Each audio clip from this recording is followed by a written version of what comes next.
To my channel vision topper academy, myself Gaurav से।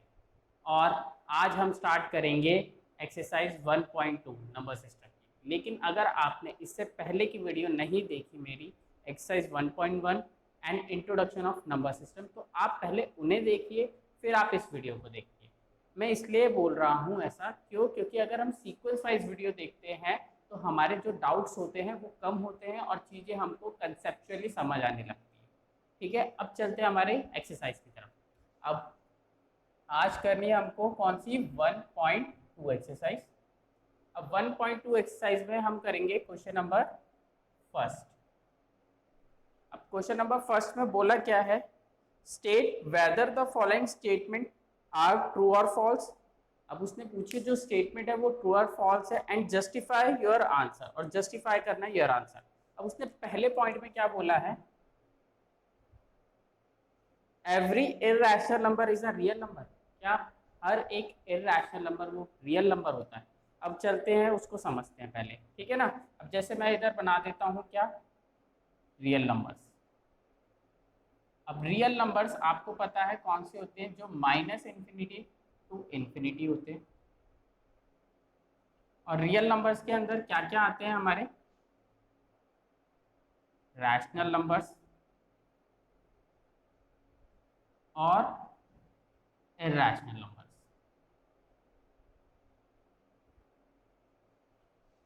इन दोनों को मिला के रियल नंबर्स बनते हैं। अब रैशनल नंबर हमारे कौन से होते हैं, जो पी बाई क्यू की फॉर्म में हो but q is not equal to zero.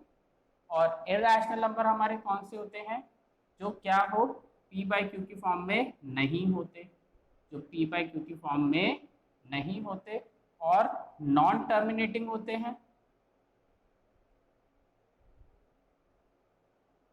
And non repeating होते हैं, ऐसे नंबर्स। ठीक है ना। तो वो क्या होते हैं, हमारे इरैशनल नंबर होते हैं। जैसे मैं तो आपको एग्जांपल दे देता हूँ, 3.1467892 ऐसे ये चलता जा रहा है। ठीक है, अब ये क्या है, ये इरैशनल नंबर है। ठीक है, अब ये जो इरैशनल नंबर है वो बेसिकली किसका पार्ट है, इस रियल नंबर का पार्ट है। और जो ये रैशनल नंबर है, अब ये जो रैशनल नंबर है, जैसे 3/5, 6/7, 8 -10/2, ठीक है, ये सारे के सारे क्या है, ये रैशनल नंबर है। ये भी किसका पार्ट है, रियल नंबर। ठीक है, तो ये भी रियल नंबर में आते हैं और ये भी रियल नंबर में आते हैं। अब उसने फर्स्ट पॉइंट में बोला क्या था, कि जितने भी इरैशनल नंबर होते हैं वो रियल नंबर होते हैं। तो ये देखो, ये किसका पार्ट है, इसी का ही पार्ट है ना। तो ये क्या है, सीधा सीधा रियल नंबर है। तो ये वाली स्टेटमेंट हमारी क्या है, ट्रू। और इसका रीजन क्या लिखेंगे हम, इसका रीजन लिखेंगे कि हर जो इरैशनल नंबर होता है वो क्या होता है, रियल नंबर होता है। क्यों, क्योंकि हर एक इरैशनल नंबर किसका पार्ट होता है, रियल नंबर का। तो every irrational number is a real number because every irrational number is the part of real numbers। अब जितने भी इरैशनल नंबर होते हैं वो क्या होते हैं, रियल नंबर होते हैं। क्यों, क्योंकि ये किसके पार्ट होते हैं, रियल नंबर के पार्ट। आई होप आपको समझ आया होगा। ठीक है, अब चलते हैं हमारे पॉइंट थर्ड की तरफ। अभी सेकंड नहीं करा रहा, थर्ड पॉइंट ले रहा हूँ, फिर हम करेंगे सेकंड पॉइंट। ठीक है, अब उस थर्ड पॉइंट में बोला क्या, every real number is a irrational number. अब इस पॉइंट को जरा समझना ध्यान से। उसने क्या बोला है कि जितने भी रियल नंबर होते हैं वो क्या खाली इरैशनल नंबर होते हैं। अभी मैंने आपको बताया कि जो रियल नंबर होते हैं वो किन दो को मिलके बनते हैं, रैशनल प्लस इरैशनल। अगर मैं ये कहूँगा कि जितने भी रियल नंबर होते हैं वो इरैशनल होते हैं तो वो गलत हो जाएगा। क्यों, क्योंकि उसके अंदर ये रैशनल वाला पार्ट छूट जाएगा। ये भी तो रियल नंबर ही होते हैं ना, दोनों को मिला के ही तो रियल बनते हैं। ठीक है, तो ये वाली स्टेटमेंट हमारी क्या हो जाएगी, सेकंड वाली फॉल्स। ठीक है, रीजन,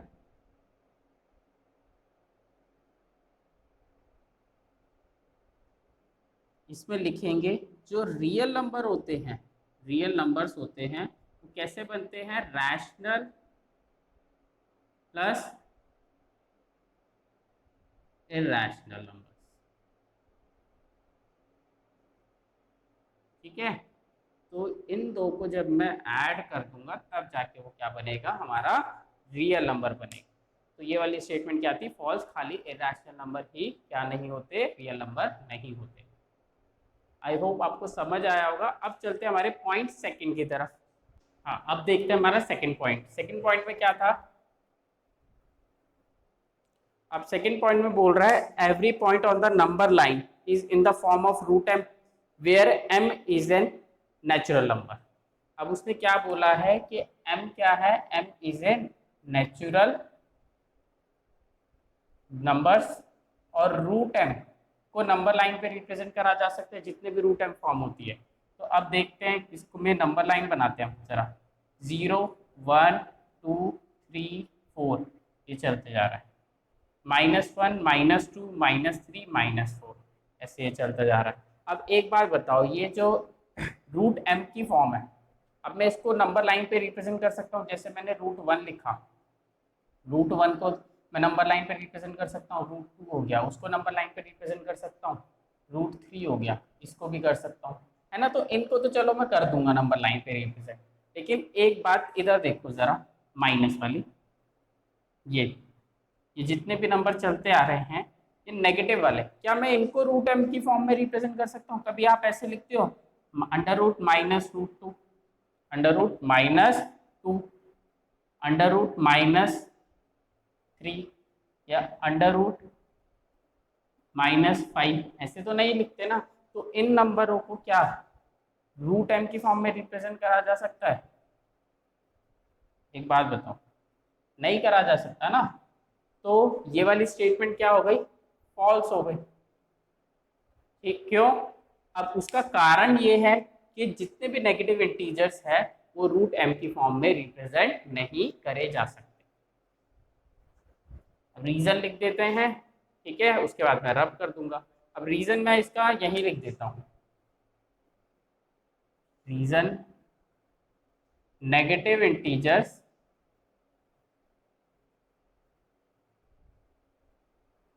आर कैनॉट या are not in the form of, not in the form of root M. ये हमारा क्या हो गया, रीजन हो गया। ठीक है, आई होप आपको समझ आया होगा। अब चलते हैं हमारे क्वेश्चन नंबर सेकंड की तरफ।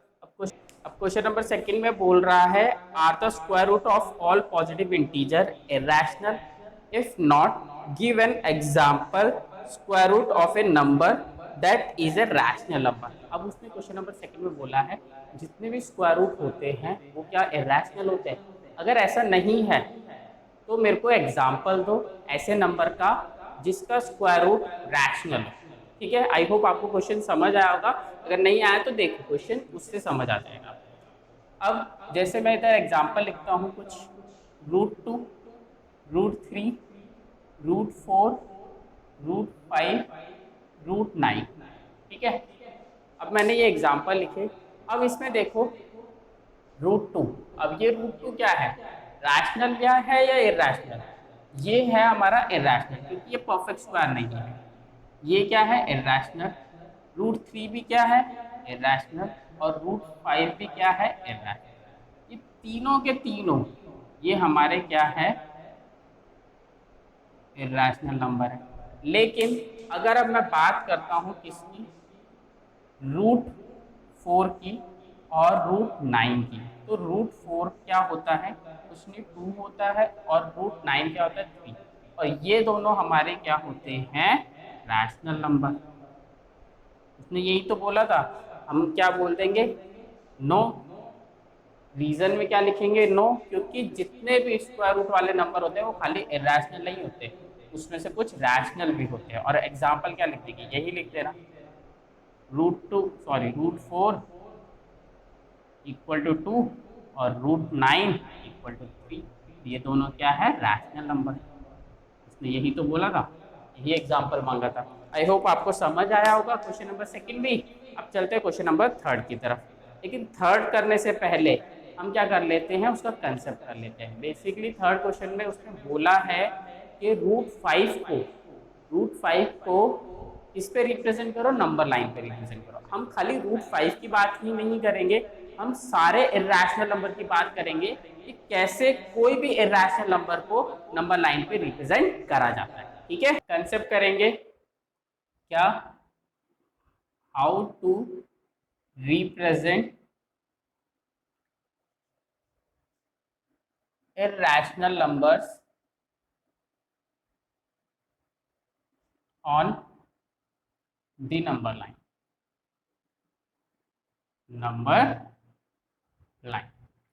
एग्जाम्पल देख लेते हैं, जिस √2, √3, √5, √7 हो गया या √n हो गया।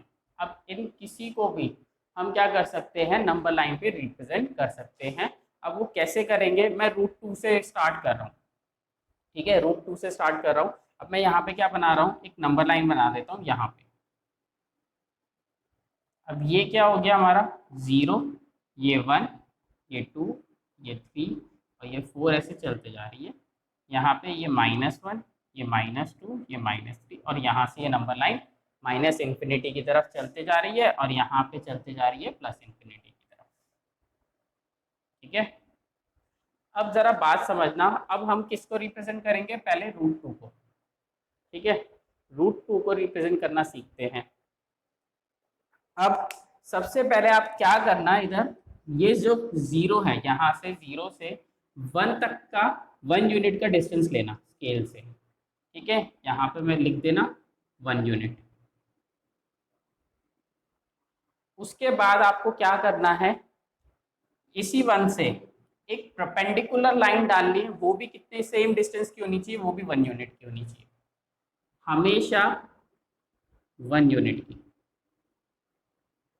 अब चाहे आप कोई सा भी कर रहे हो, चाहे √2 निकाल रहे हो, √3 निकाल रहे हो, √5 निकाल रहे हो, √7 निकाल रहे हो या √n निकाल रहे हो, तो आपको हमेशा परपेंडिकुलर डिस्टेंस जो लेना है वो 1 यूनिट का ही लेना है। ठीक है, अब उसके बाद आपको क्या करना है, इन दोनों को ज्वाइन कर देना है, इस वाले पॉइंट को और इस वाले पॉइंट। तो ये क्या बन जाएगा, एक ट्रायंगल बन जाएगा। अब ये क्या बन जाएगा, ट्रायंगल। तो ट्रायंगल में ये तो हमारा बेस हो गया और बात करूँ ये परपेंडिकुलर हो गया। तो हमको बेसिकली फाइंड आउट का क्या करनी है, हाइपोटेनियस। अब हाइपोटेनियस क्यों फाइंड आउट करेंगे, उसका रीजन थोड़ा देर बाद पता चलेगा। ठीक है ना, √2 को नंबर लाइन पे रिप्रेजेंट करना है। अब हम करते हैं हाइपोटेनियस फाइंड आउट। उसके लिए पाइथागोरस थ्योरम की जरूरत पड़ेगी, मैं इधर लिख देता हूँ। परपेंडिकुलर का स्क्वायर प्लस बेस का स्क्वायर किसके बराबर होता है, हाइपोटेनियस के स्क्वायर के बराबर। अब देखो, परपेंडिकुलर का स्क्वायर, परपेंडिकुलर कितना था हमारा 1, तो 1 का स्क्वायर। बेस कितना था, बेस भी 1 था, तो 1 का स्क्वायर। हाइपोटेनियस h का स्क्वायर। 1 का स्क्वायर कितना होता है 1 और 1 का स्क्वायर 1, ये आ गया h स्क्वायर। 1 + 1 2 = h square. अब ये स्क्वायर है, इधर जाएगा अंडर रूट में कन्वर्ट हो जाएगा, तो मैं इधर लिख देता हूँ, ये बन जाएगा √2 = h। और जब भी ये रूट के अंदर आएगा तो प्लस माइनस के अंदर आएगा। अब हमको लेना कौन सा, हमेशा प्लस वाला। उसका रीज़न है क्यों, क्योंकि जो ये डिस्टेंस है वो कभी भी माइनस में नहीं होता, तो इसीलिए हम प्लस का लेंगे। तो ये जो आया वो क्या आया, √2, और चाहिए भी हमें क्या था, √2। अब यहाँ से जब फाइंड आउट कर ले हाइपोटेनियस, अब यहाँ से हमारा काम स्टार्ट होता है कि इसको नंबर लाइन पे और कैसे रिप्रेजेंट करेंगे। अभी हमने इसको नंबर लाइन पे रिप्रेजेंट नहीं करा, सिर्फ हाइपोटेनियस निकाल लिया। अब आपको क्या करना है, कंपास लेना है। ठीक है ना, तो कंपास की जो नीडल होती है वो एक नीडल यहाँ पे रखनी है 0 पे, और दूसरी इतनी आर्क खोलनी है कि वो यहाँ पे आर्क बना सके। इतनी नीडल खोलना कि यहाँ पे उसकी आर्क लगा दो। ठीक है, तो उसके बाद क्या करना, उसी आर्क को, सेम डिस्टेंस को यहाँ से लेके नंबर लाइन पे क्या कर देना, ऐसे कर देना, सेम ऐसे करके। तो ये जो डिस्टेंस आएगा आपका, ये वाला जो डिस्टेंस आया यहाँ से यहाँ तक का, ये क्या होगा, √2 का। ये हो जाएगा √2 का डिस्टेंस आ जाएगा, और ये √2 की वैल्यू हो जाएगी, ये जो हमने नंबर लाइन पे रिप्रेजेंट करी है। आई होप आपको समझ आया होगा कि कैसे करना है। ठीक है, अब √3, √5, √7 या √10, अब इनको कैसे करेंगे वो भी देख लेते हैं, उसका कंसेप्ट समझ लेते हैं। अब इसको मैं रब कर देता हूँ, उसके बाद पहले कंसेप्ट समझा देता हूँ कि √3, √5, √7 और √n को कैसे रिप्रेजेंट करा जाएगा, उसके बाद हम क्वेश्चन कर लेंगे इसका। अब देखते हैं कि √3, √5, √n या √7 को कैसे रिप्रेजेंट करा जाएगा। उसके लिए आपको किसी की हेल्प चाहिए होगी, और वो कौन सा है नंबर कि जिसकी हमें हेल्प चाहिए होगी। अब √3 निकालना है ना, तो आपको हेल्प चाहिए होगी √2 की, और √5 निकालना है तो √4 की हेल्प चाहिए होगी, और √7 निकालना है तो √6 की हेल्प चाहिए होगी। ठीक है, और √n निकालना है तो इसका मतलब √n-1 की हेल्प चाहिए होगी। जो भी निकालना है नंबर लाइन पे, कोई भी नंबर लाइन पे अगर कोई भी नंबर निकालना है तो उससे एक कम नंबर वाला चाहिए हमें। ठीक है, ताकि हम उसको क्या कर सके, नंबर लाइन पे रिप्रेजेंट कर सके। अब क्या करते हैं हम, क्वेश्चन नंबर जो हमारा थर्ड है, जो √5 के लिए बोल रहा था, उसी को ही क्या करते हैं, नंबर लाइन पे निकाल के दिखाते हैं। हमारा कंसेप्ट भी हो जाएगा और साथ साथ क्वेश्चन भी हो जाएगा। ठीक है, अब बेसिकली मैं किसको रिप्रेजेंट कर रहा हूँ, √5 को और नंबर लाइन। तो ये हमारा क्वेश्चन नंबर थर्ड डाल देना। अब मैं यहीं पे दिखा देता हूँ आपको, क्वेश्चन नंबर थर्ड लिख देना। √5 को हम क्या कर रहे हैं, रिप्रेजेंट कर रहे हैं नंबर लाइन पे। यहाँ पे मैंने नंबर लाइन बना दी, यहाँ लिखा 0, 1, 2, 3, 4 और ये जाएगा प्लस इन्फिनिटी तक, -1, -2, -3, -4 और ये जाएगा -इन्फिनिटी तक। ठीक है, अब आपको करना क्या है, देखो √4 का मतलब क्या होता है, 2। √4 का मतलब होता है 2। ठीक है, तो मैं क्या करूँगा, 0 से कहाँ तक का डिस्टेंस ले लूँगा, 2 तक का। यहाँ से मैंने 0 से 2 तक का डिस्टेंस ले लिया। अब उसके बाद मैंने आपको क्या बताया था, कभी भी जब परपेंडिकुलर डिस्टेंस लेंगे तो कितने यूनिट का लेंगे, हमेशा 1 यूनिट का। तो स्केल से मेजर करना और यहाँ से 1 यूनिट का डिस्टेंस, 1 यूनिट का डिस्टेंस हम लिख लेंगे। ठीक है, तो यहाँ पे मैंने लिख दिया, ये 1 यूनिट हो गया हमारा, और यहाँ से यहाँ तक कितना हो गया था, 2 यूनिट हो गया था। अब इसको और इसको ज्वाइन कर देंगे तो ये हमारा ट्रायंगल बन जाएगा फिर से। अब ट्रायंगल बन गया तो ये क्या हो गया, हमारा बेस, और ये क्या हो गया, हमारा परपेंडिकुलर, और ये क्या हो जाएगी, हमारी हाइपोटेनियस। अब हाइपोटेनियस का डिस्टेंस निकालना है। ठीक है, अब फिर से पाइथागोरस लगाएंगे, तो मैं यहाँ लिख देता हूँ, परपेंडिकुलर का स्क्वायर प्लस बेस का स्क्वायर किसके बराबर है, हाइपोटेनियस के स्क्वायर के बराबर, है ना। अब देखते हैं परपेंडिकुलर कितना है हमारा, परपेंडिकुलर है 1, यहाँ लिख देते हैं 1 का स्क्वायर। बेस कितना है 2, तो 2 का square is equal to hypotenuse के स्क्वायर के बराबर। 1 का स्क्वायर 1, 2 का square 4 is equal to h square. 1 + 4 कितना हो गया हमारा 5, तो यहाँ पे क्या आ जाएगा 5 is equal to h square. ठीक है, अब क्या करना, स्क्वायर है इसको इधर ले जाना, तो ये आ जाएगा √5। अब मैंने आपको बताया था सिर्फ प्लस वाला ही लेना है, मैं माइनस वाला नहीं लिख रहा, सीधा डायरेक्ट प्लस वाला लिखना है। तो ये क्या आ गया √5। अब इस √5 को हम यहाँ लिख देंगे।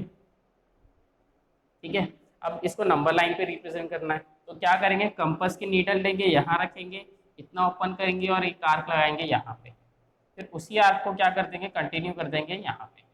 ठीक है ना, ऐसे करके। तो ये जो डिस्टेंस है यहाँ से यहाँ तक का जो डिस्टेंस आएगा 0 से लेके, ये किसका आ जाएगा, √5 का डिस्टेंस आ जाएगा ऑन नंबर लाइन। अब इस तरीके से हम √5 को नंबर लाइन पे रिप्रेजेंट कर सकते हैं। सेम इसी तरीके से √7 को कर सकते हो, √3 को कर सकते हो, √n को कर सकते हो, मतलब कोई भी नंबर हो इरेशनल, उसको नंबर लाइन पे हम रिप्रेजेंट कर सकते हैं। अब बेसिकली ऐसा क्यों कर रहे हैं, क्योंकि देखो यहाँ पे हम ऐसे आर्क क्यों लगा रहे हैं, रीज़न समझना। जैसे यहाँ था ऐसे करके, उसका रीज़न ये है कि हमने कंपास जब यहाँ से बोला और यहाँ तक की आर्क ली, और इस आर्क को आप एक बार पूरा ही ड्रॉ करना, एक बार बिना पेंसिल उठाए एक बार पूरा ड्रॉ करोगे तो ये क्या बना देगा, सर्कल बना देगा एक पूरा। तो आप जरा पता है आपको अगर सर्कल की प्रॉपर्टीज, तो यहाँ का डिस्टेंस ये रेडियस होती है और ये भी क्या होती है रेडियस। तो ये वाला डिस्टेंस और ये वाला डिस्टेंस क्या होता है सेम, तो ये क्या होगा, ये भी √5 ही था और ये भी क्या था √5, मतलब ये भी रेडियस थी और ये भी रेडियस थी। इसीलिए हम क्या कर रहे थे, सेम आर्क ले रहे थे और नंबर लाइन पे उसको प्लॉट कर रहे थे। आई होप आपको समझ आया होगा। ठीक है, अगर वीडियो पसंद आई तो लाइक ज़रूर करना, शेयर ज़रूर करना और हमारे चैनल को सब्सक्राइब ज़रूर करना, ताकि हमको भी मोटिवेशन मिलती रहे और हम आपके लिए ऐसी नई नई वीडियो बनाते रहें। थैंक यू, धन्यवाद।